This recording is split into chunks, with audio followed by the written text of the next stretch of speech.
How to use Expedia car rental feature. First of all, open up the app and then sign in to your account. Once signed in on the homepage, you're gonna go ahead and simply enter your pickup location.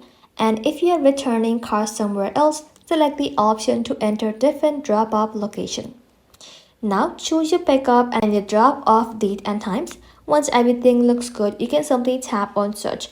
Expedia will now show you available rental cars that matches your trip.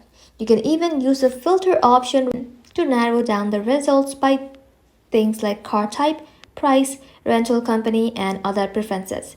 Select a car to check the total price, rental condition, mileage policy, cancellation terms, and what's included. Make sure to check the driver's age requirement and any additional fees. If everything looks good, you can tap on reserve and follow the checkout instruction to complete your booking. Thank you all for watching. If this video was helpful, consider subscribing to our channel and liking this video.